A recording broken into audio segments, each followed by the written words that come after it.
iron ore near 2-year lows. Prices slumped more than 40% this year. So will iron ore rebound in 2023?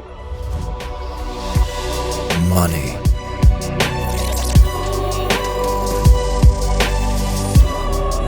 Power. What's next?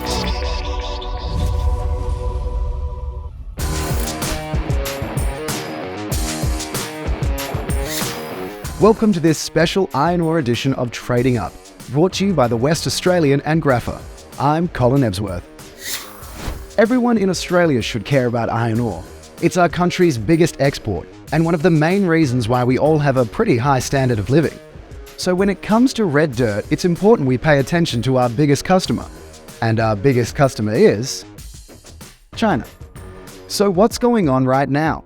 China's property sector accounts for 40% of the demand for steel.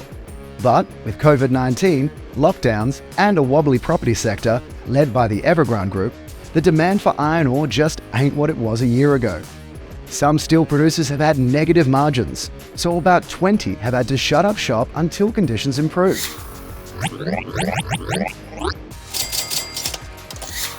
Despite the weaker prices for iron ore during 2022, the big three iron ore producers ramped up production to near record or record highs.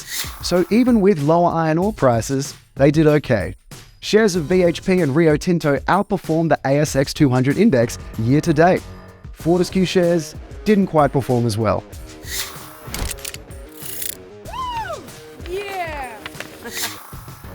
For BHP shareholders, the rise in share price is nothing compared to the dividend. This year, BHP paid the biggest dividend in ASX corporate history to its shareholders.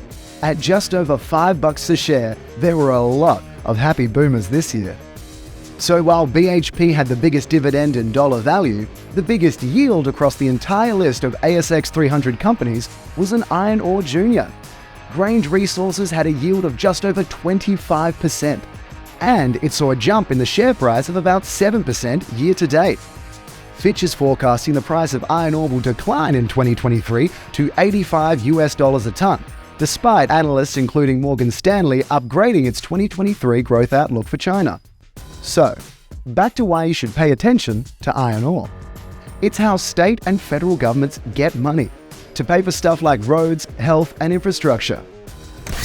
We paid close to 10% of all of Australian corporate tax. I think it was 18 billion Australian dollars that we paid in corporate tax last year. And almost half of all self-managed super funds hold BHP in their portfolio.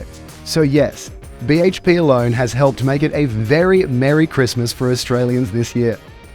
You can find more business news content on thewest.com.au. Or to see all the data and insights behind this video, check out grapher.com. Thanks for joining me on this special episode of Trading Up. I'm Colin Ebsworth.